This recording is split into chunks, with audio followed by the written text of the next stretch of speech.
One of these photos was taken on a 6-year-old smartphone and the other one on a $3,000 professional camera. Can you guess which one is which? It's pretty hard to tell, right?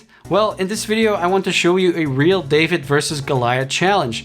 We're going to be comparing my 6-year-old Samsung S8 with my Sony A7 Mark III full frame camera. Because we've all seen tons of videos comparing the iPhone 14 Pro Max or the Samsung S22 Ultra or whichever top of the line smartphone versus a professional camera, and those are all pretty impressive, but I thought that they weren't really that challenging. And also these phones are quite expensive. Some of them cost about the same as some cameras. And I'm also guessing that a lot of you don't have one of these expensive phones and you're like me, still rocking your 6-year-old smartphone. So let's see just how well this old smartphone holds up against a professional camera and determine if you could possibly use this thing for certain photo and video needs. Here's how it's gonna work. The phone I used was my Samsung S8. It has a 12 megapixel camera with a f1.7 fixed aperture and a 26mm focal length. The camera I was using was my Sony A7 Mark III, which is 24 megapixels, combined with this 24-105 f4 Sony G lens. For most photos and videos, I had the phone mounted on the camera to get the most similar image. All the photos were shot in RAW, so on the phone I used the built-in Pro mode, and I did very basic edits in Lightroom to match all the images. Throughout this video, I'll show you several images and videos taken with both these devices, and your challenge, should you choose to accept it, is to guess which one was taken with the smartphone or which one was taken with the professional camera. But also, which one do you prefer? Which one do you think looks the nicest? And feel free to keep a little scoreboard and leave a comment with the results at the end of the video. Alright, let's kick things off with that first image that I showed you, which I thought was really difficult to tell because both of these look very good. I think the only thing that really gives it away is the mountains. If you look closer, the phone definitely struggled a bit with those bright highlights and therefore loses a bit of detail. So camera A on the left is the phone picture and camera B was the Sony camera. This next one is also pretty difficult in my opinion. Even when zooming into the church in the back there, I don't think it's very obvious. Both images have a good amount of detail. So this time camera A was the A7 Mark III and camera B the Samsung. So both of these examples already had quite a challenging dynamic range, so a very bright sky and then darker shadows.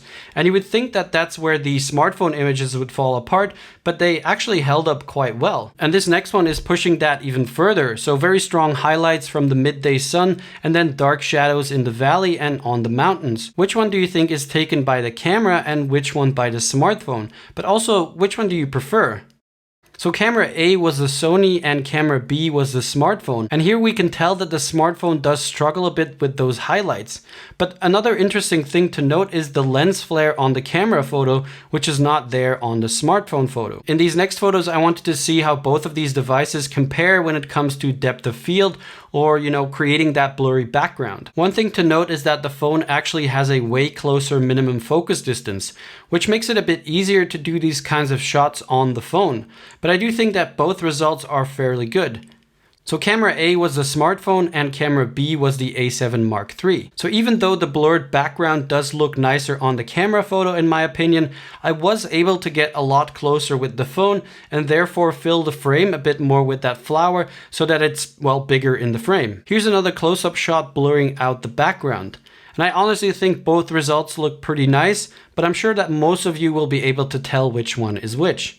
So again, camera A was the Samsung S8 and camera B was the Sony A7 Mark III. I think here it's a lot more obvious that the camera produces a nicer and cleaner looking image, blurring out that background completely, whereas the phone image does look a little bit more messy. And what about long exposure photography? What would that look like on a 6-year-old smartphone? I actually put a camera ND filter in front of my smartphone to take this because the phone camera has a fixed f1.7 aperture. But again, I have to say that I'm pretty surprised by these results. Can you tell which one is which?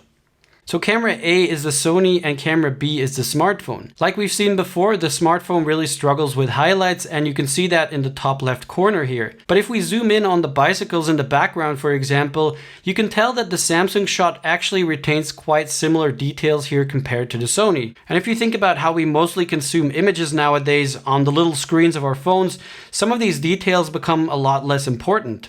Especially for something like this, a product shot with controlled lighting and the camera on a tripod. Again, considering that we are comparing a $3,000 camera and a $200 smartphone here. Even if you spot the differences, I think you'll agree that the phone does fairly well. So camera A is the Sony and camera B is the Samsung S8. Of course, zoomed in, we do notice some differences in sharpness, but when consuming this image on a phone screen, I'm not sure if anybody would really be able to tell. Alright, the last two photos before I show you some video results, and honestly, I think these last two are really difficult. I think both of these are quality images. Both of them have a pretty nice blur on the front of the leaf. They have nice color and nice contrast, and I don't think that there's anything here that really gives it away. So camera A is the Sony and camera B is the Samsung. And what do you guys think about this one? This was the image that really surprised me the most. Look at the details in the water droplets and the veins in the leaf. So this time camera A is the Samsung and camera B is the Sony. So if you guessed that last one wrong, I can't really blame you because I honestly prefer that phone picture.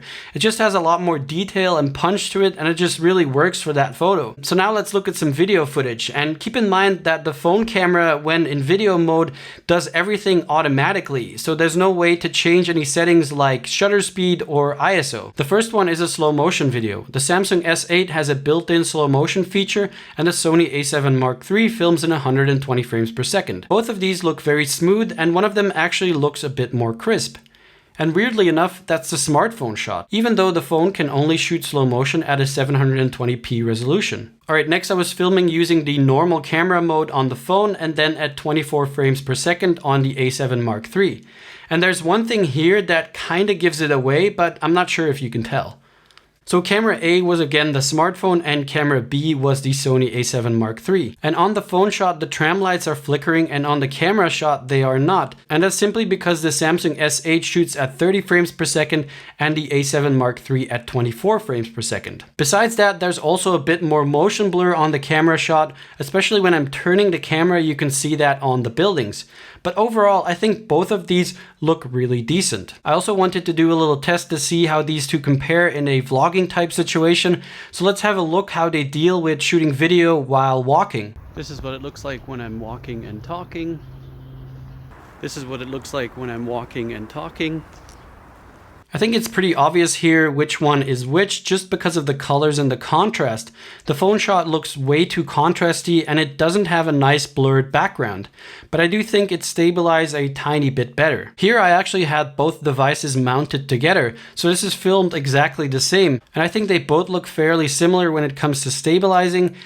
So camera A is the A7 Mark III and camera B is the Samsung S8, and I think the Sony's image just looks a lot more natural. The contrast is not as harsh as on the smartphone, and overall it just looks a lot more pleasing. But I do think that the quality and the sharpness of the Samsung footage is not bad at all. Alright, next a little B-roll clip of this old film camera, again both shot in slow motion, and honestly this one is pretty easy to tell. Like I said, the Samsung S8 only shoots slow motion in 720p, and that lower resolution and overall image quality loss on the phone is pretty obvious here. Especially in the second shot, it just completely loses all information in the highlights and, well, it just looks pretty bad to be honest. Alright, that was the last shot, so time to count up your results. How many times did you guess right?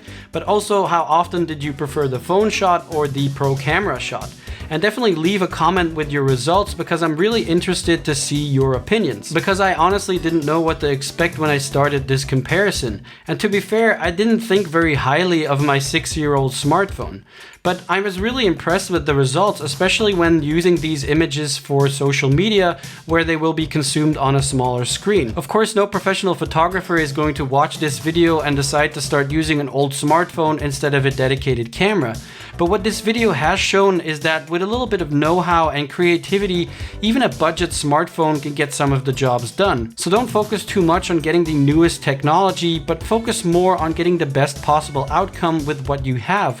Because in the long run, that's when you will learn the most. Alright, that's a wrap. Thanks a lot for watching and consider subscribing if you aren't already, and I'll see you in the next one. Bye!